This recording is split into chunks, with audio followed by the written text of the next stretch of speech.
Selamat datang di Sari Channel. Kali ini Sari akan membagikan video tentang strategi untuk menang dari gugatan menggunakan eksepsi. Untuk video kita kali ini yang Sari bahas mengenai strategi untuk menang dari gugatan menggunakan kompetensi relatif, obscure libel, nebis in idem, plurium litis consortium, juga prematur. Buat kalian yang tidak tahu, simak video ini.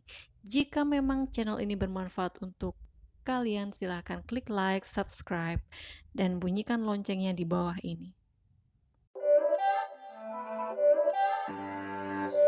It's not a game, it's a rich thing.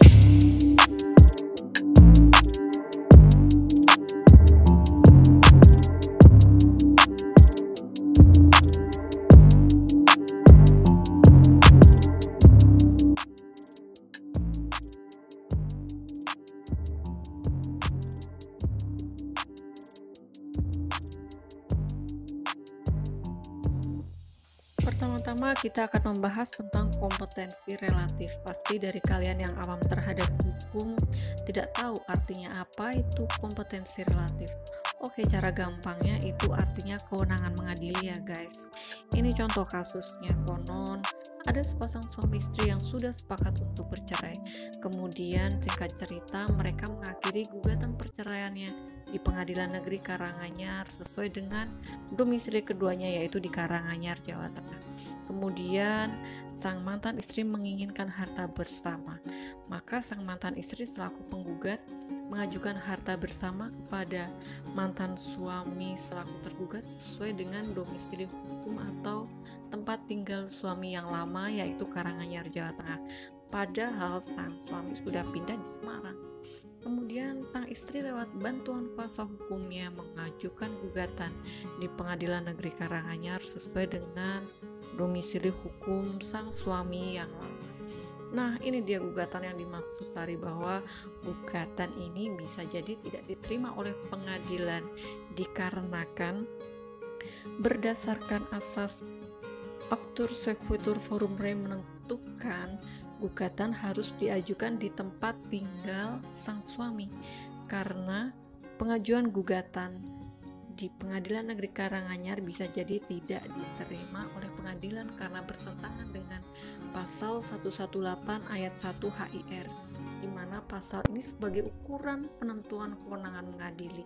Maka dalam hal ini gugatan harus diajukan di tempat tinggal tergugat, yaitu di Semarang.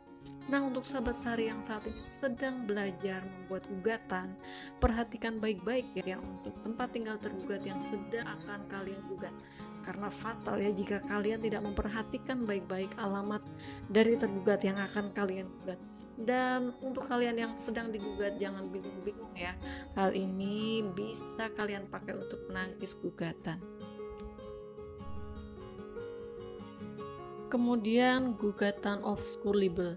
Ada banyak ya yang mengindikasikan bahwa gugatan tersebut kabur. Di sini yang akan Sari bagikan ada dua. Oke, yang pertama Sari akan kasih contoh kasus gugatan kabur tentang kasus pertanahan. Jika isi gugatan tidak sesuai dengan fakta di lapangan. Kan dalam gugatan harus ada tuh rincian objek sengketa tanah yang akan digugat. Di antaranya ada batas-batas tanah, juga luas tanah. Misalkan tanah yang akan dijadikan objek sengketa dalam gugatan luas tanahnya 1000 meter persegi, akan tetapi luas yang sebenarnya hanya 900 meter persegi.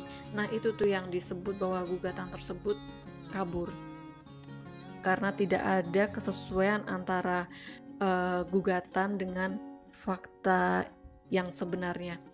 Bisa jadi gugatan Anda tidak diterima. Jadi untuk menyebutkan objek gugatan harus detail ya.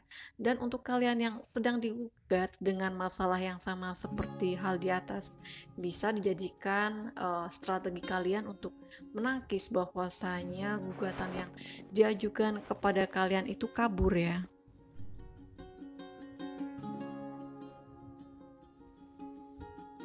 Kemudian contoh gugatan kabur karena tidak adanya kesesuaian antara posita dan petitum. Untuk kalian yang awam hukum pasti tidak tahu apa maksudnya. Jadi begini sahabat Sari, untuk membuat gugatan pasti kalian kan akan membuat surat dulu ya, yang ditujukan kepada pengadilan negeri tempat kalian mengajukan gugatan. Nah, dalam gugatan pasti kan ada ya kronologis cerita kalian sampai kalian mengajukan gugatan. Nah, setelah cerita kalian selesai, pasti kan ada tuh yang namanya keinginan kalian atau tujuan kalian mengajukan gugatan. Itu harus ada kesesuaian. Contoh nih, misalnya kalian menggugat harta bersama. Kronologis gugatan bercerita mengenai mobil dan sepeda motor yang menjadi harta bersama, akan tetapi di bagian akhir kalian minta rumah. Nah ini kan gak nyambung. Itu dia maksud Sari tak ada kesesuaian antara posita dan petitum. Mungkin untuk kalian yang masih bingung, tenang aja ya. Di channel ini Sari buatin video cara membuat gugatan agar isi jelas dan ada kesesuaian antara posita dan petitum. Video Sari buatkan terpisah karena akan sangat panjang sekali kalau dijadikan satu dengan video ini.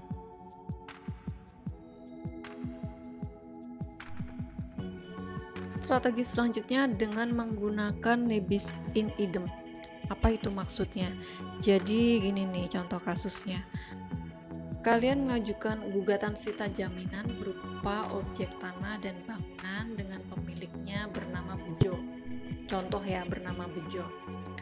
Kemudian gugatan kalian pernah ditolak alias gugatan kalian kalah dan sudah berkekuatan hukum tetap.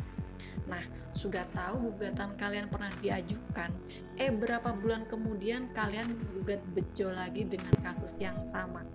Nah, itu tuh yang namanya gugatan nebis in idem, bahwasanya gugatan kalian pernah diajukan. Ini untuk kalian yang sedang belajar membuat gugatan, diperhatikan ya ke klien kalian, apakah gugatan tersebut sudah pernah diajukan sebelumnya atau belum. Kan sayang buang waktu dan energi untuk mengajukan gugatan yang sudah pernah diajukan dengan kasus yang sama, yaitu objek dan subjek yang sama. Nah, untuk kalian yang digugat untuk yang kedua kalinya dengan objek sengketa yang sama dan subjek yang sama, hal di atas yaitu nebis in idem bisa kalian gunakan untuk menjawab gugatan pernah diajukan sebelumnya.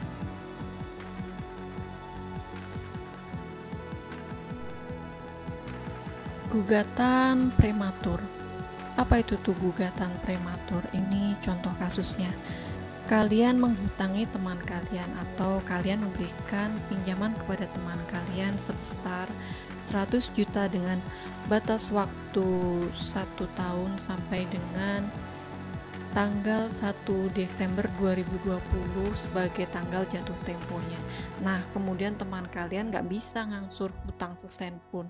Kemudian pada bulan Agustus 2020, kalian akan menggugat teman kalian secara perdata. Kalau bisa stop ya, jangan lakukan itu. Kenapa? Jelas jawabannya belum waktunya, alias prematur, karena yang diperjanjikan kalian dengan teman kalian itu batas waktu hutang tanggal 1 Desember 2020, tapi akan kalian gugat pada Agustus 2020. Jelas sekali itu belum waktunya digugat. Nah, untuk kalian yang sedang menghadapi gugatan yang seperti contoh di atas, jawab gugatan dengan kata-kata kalau gugatan belum waktunya untuk diajukan. Nah, simpel kan? Oke, selanjutnya plurium litis consortium. Nah, apalagi nih? Untuk kalian yang baru mendengar pasti bingung artinya, akan tetapi dalam dunia hukum kata-kata ini sudah terbiasa didengar. Contohnya seperti ini nih. Kalian itu digugat karena menguasai tanah yang bukan merupakan milik kalian.